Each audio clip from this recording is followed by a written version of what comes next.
ठीक है, तो ये बात आ गई आपको समझ में कि ये हम लोग इसको ऐसे लिखते हैं। अब जैसे देखो 1 के बाद दूसरा एलिमेंट क्या है, ये 1 जो है एक एलिमेंट है, 2 जो है एक एलिमेंट है, 3 जो है एक एलिमेंट है। तो मैं बोलूँ 1 के बाद नेक्स्ट एलिमेंट क्या है, वो है 2। ठीक है ना, तो हमने पहला एलिमेंट 1 लिखा और जो नेक्स्ट एलिमेंट है 2 उसको सेपरेट करने के लिए कॉमा यूज किया है। और जब हमने सारे एलिमेंट्स लिख लिए तो उसको हमने कर्ली ब्रैकेट से क्या कर दिया, इनक्लोज कर दिया। तो ये हमारा क्या हो गया, set of natural number less than 6। ठीक है, यहां तक कोई प्रॉब्लम नहीं होगी आप लोगों को। इसके बाद आ जाओ बच्चे, ये तो हमारा नेचुरल नंबर हो गया। अब जैसे अगर मैंने बोला कि 1, ये 1 लिखा, एक ये सिंबल मैं यूज़ करता हूँ ऐसे करके, ई को लिया ऊपर से थोड़ा प्रेस कर दिया, कैपिटल ई को। तो इसका, इस सिंबल का क्या मतलब होता है, इसका क्या मतलब होता है, बिलोंग्स टू। ऐसे का मतलब क्या होता है, बिलोंग्स टू। अगर मैंने ऐसे ई लिख के ऐसे कट कर दिया, इसका मतलब होता है डज नॉट बिलोंग्स टू। ठीक है ना बच्चे, डज नॉट बिलोंग्स टू। इसका क्या मतलब होता है, इसे हम क्या रीड करते हैं, फॉर ऑल। इसे हम क्या रीड करते हैं, सच डैट। ठीक है, इसको क्या रीड करते हैं, इम्प्लाइज डैट। ऐसे लिख के ऐसे कर दिया, इसका क्या मतलब होता है, इसे कैसे रीड करते हैं, does not implies that, does not implies that. ठीक है, तो मैं थोड़ा पेपर लिख रहा हूँ, थोड़ा टिल्ट करके लिख रहा हूँ। आई थिंक आप लोगों को समझ में आ रहा है, कोई प्रॉब्लम नहीं होगी। ठीक है, जैसे मैंने लिखा 1, तो 1 तो बिलोंग कर रहा है ना, ये सेट का एलिमेंट है, दिख रहा है हमें, तो हम लिखेंगे 1 बिलोंग्स टू ए। इसको रीड कैसे करेंगे, 1 बिलोंग्स टू सेट ए। फिर मैंने लिखा 4 बिलोंग्स टू सेट ए। फिर मैंने लिखा 6 तो इसका एलिमेंट नहीं है, तो ऐसे लिखने के बाद ऐसे करके कट कर देंगे। इसका क्या मतलब है, 6 does not belongs to A. जैसे मैंने लिखा 1/2, तो 1/2 does not belongs to set A, तो ऐसे करके क्लोज कर देंगे, ये कट कर देंगे। ये क्या हो जाएगा, 1/2 does not belongs to set A. I think आपको आ गया होगा समझ में, कोई प्रॉब्लम नहीं होगी। तो ये था हमारा रोस्टर फॉर्म। जैसे मैंने क्या लिखा, अब यहाँ देखो, in this form a set is described by listing elements separated by commas written with braces. ये जो कर्ली ब्रैकेट है ना, इसको ब्रैकेट का जो प्लूरल फॉर्म होता है इस ब्रेसेस। तो ऐसे करके हम लोग लिखते हैं। पहला में देख लो, कैपिटल A-E-I-O-U। ठीक है, ये क्या है, set of vowels in English alphabet. ये क्या हमारा एक फाइनाइट सेट है।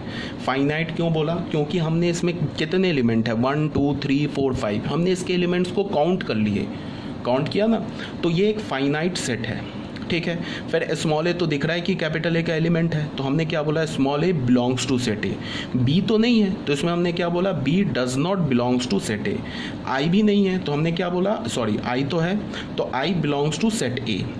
इसका मतलब अभी मैंने समझा दिया, बिलोंग्स टू, इसका मतलब डज नॉट बिलोंग्स टू, इसको हम क्या बोलते हैं, फॉर ऑल। ठीक है, तो ये 2 पेज हमारा क्लियर हो गया। अभी कोई अगर डाउट होगा तो बच्चे पूछ लेना तुम लोग। ठीक है, अच्छा, डाउट पूछने में कोई भी तुम लोग को हेजिटेशन नहीं होनी चाहिए, जितने भी डाउट्स पूछना पूछो बिल्कुल। अगर एज अ लेम क्वेश्चन भी नहीं समझ में आ रहा है, 1+1 भी 2 होता है नहीं होता है, ये भी अगर नहीं है तो भी पूछो। डाउट कभी अपने पास मत रखो, मैं हमेशा बोलता हूँ डाउट पूछो, जितने भी डाउट पूछना पूछो। ठीक है, तो अब ये आ जाओ इसका बी पार्ट में। जैसे हमने क्या लिखा, 2 4 6 8 डॉट डॉट दे दिया, इसको हम क्या बोलेंगे, set of all positive even integer. साफ साफ दिख रहा है ना, ये सारे इवन इंटीजर्स हैं, और फिर कैसे इवन इंटीजर्स हैं, पॉजिटिव भी है, तो उसको हम क्या बोलेंगे, set of all positive even integers. ये जो बच्चे हैं ये एक इनफाइनाइट सेट है। क्या ये इनफाइनाइट सेट है। ये इनफाइनाइट सेट क्यों बोलेंगे, क्योंकि अगर मैं तुम्हें बोलूँ क्वेश्चन ये दूँ कि ये जो कैपिटल बी में जो एलिमेंट्स लिखे हुए हैं ना, इसको काउंट करके बताओ, उससे पहले ये जो 3 डॉट है ना, 3 डॉट का क्या मतलब है, ये 8 के बाद 10 है, 10 के बाद 12, ऐसे बढ़ाते जाओ, जब तक है नहीं इनफाइनाइट टाइम्स बढ़ाते जाओ।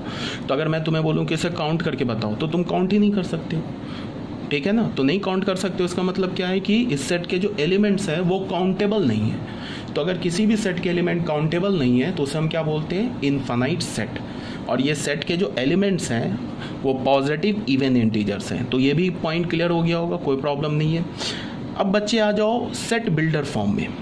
सेट बिल्डर फॉर्म में जो होता है ना, अभी मैंने क्या बोला कि जो रोस्टर जो फॉर्म है वो जनरली नहीं, रोस्टर फॉर्म हमेशा हम डिस्क्रीट सेट के लिए ही लिखते हैं, क्योंकि बच्चे तुम ऐसे देखो, जितने भी डिस्क्रीट सेट होते हैं ना उसको हम रोस्टर फॉर्म से ही रिप्रेजेंट करते हैं। चाहो तो तुम उसको सेट बिल्डर फॉर्म से भी रिप्रेजेंट कर सकते हो, but in general discrete set is represented by roster form में रिप्रेजेंट होता है। जैसे ये बच्चे डिस्क्रीट सेट है ना, इसको हमने रोस्टर फॉर्म में लिखा।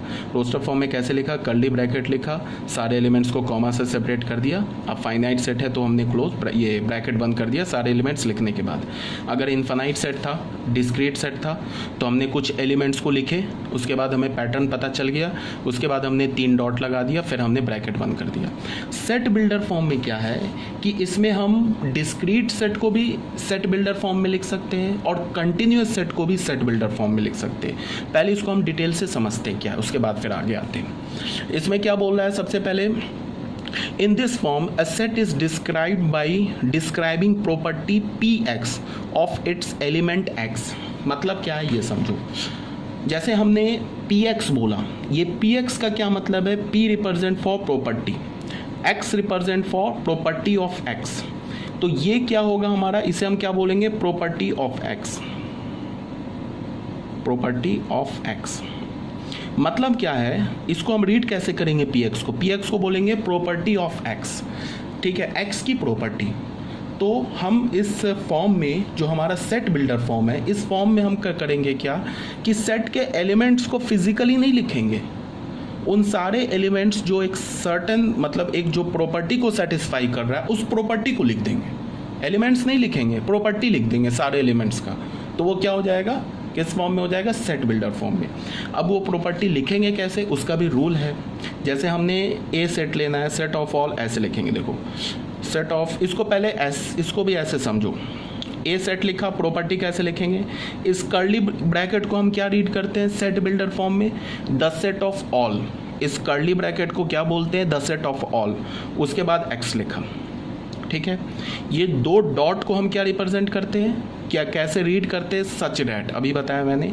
उसके बाद लिखेंगे Px होल्ड्स। ये लिखने का फॉर्मूला बोल लो, सेट बिल्डर फॉर्म लिखने का ये फॉर्मूला है। मतलब क्या है, इसको हम अगर इस पूरे को अगर हमें रीड करना हो तो हम रीड कैसे करेंगे? इस ब्रैकेट के लिए क्या बोलेंगे? The set of all x such that Px holds.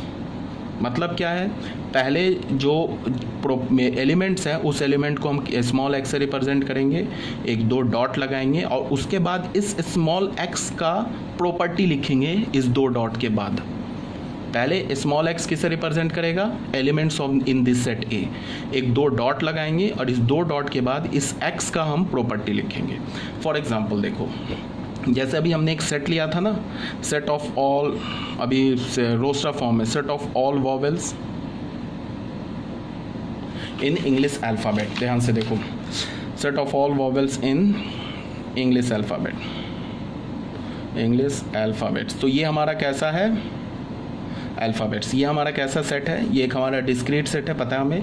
इसको अभी हमने रोस्टर फॉर्म में कैसे लिखा था? रोस्टर फॉर्म में ऐसे लिखा था, AEIOU ऐसे लिख लिया था रोस्टर फॉर्म में, ठीक है बच्चे। तो ये तो हो गया रोस्टर फॉर्म में। अब अगर मुझे इसे सेट बिल्डर फॉर्म में लिखना हो तो इसी को मैं सेट बिल्डर फॉर्म में कैसे लिखूंगा? देखो, एक मैंने ब्रैकेट लगाया, एक x लगाया, तो अभी तक क्या हो गया? The set of all x such that. अब मैं इस x का प्रॉपर्टी लिखूंगा, Px लिखूंगा। Px क्या लिखूंगा? x is vowels, sorry, this is VOWEL, vowels in English alphabet। आ रही बात समझ में? तो ये जो सेट का रिप्रेजेंटेशन है और ये जो सेट का रिप्रेजेंटेशन है देखने में अलग अलग लग रहा है, बट ये दोनों एक ही सेट है।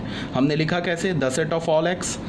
अब ये बोल दिया कि उन सारे x का सेट बनाओ सच डैट। अब इस x में क्या खूबी है? ये x में ये खूबी है कि ये जो x है ये इंग्लिश अल्फ़ाबेट्स के वॉवेल्स हैं। तो ये भी सेट हो गया हमारा।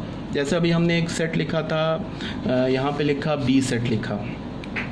B हमने क्या लिखा? रोस्टर फॉर्म में लिखा था 2 4 6 8 एंड डॉट डॉट। ये क्या था हमारा, ये हमने रोस्टर फॉर्म में लिखा है इसको। ये क्या है, कैसा है, कैसे एलिमेंट्स लिखे हुए हैं, ये इवन नेचुरल नंबर्स लिखे हुए हैं, इवन पॉजिटिव नेचुरल नंबर्स।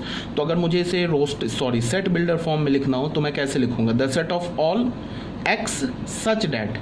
अब इस x का प्रॉपर्टी लिखूंगा तो क्या है, x even natural number, even positive natural number, such that x is an even positive natural numbers.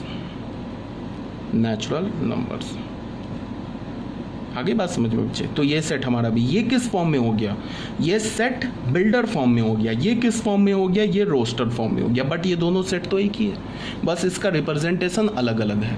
जैसे फॉर एग्जांपल एक तुम सी देख लो, जैसे हमने लिखा एक सेट ले लिया 1/2, फिर हमने लिखा 2/3, फिर हमने लिखा 3/4, फिर हमने लिखा 4/5 एंड सो ऑन, ऐसे कर दिया।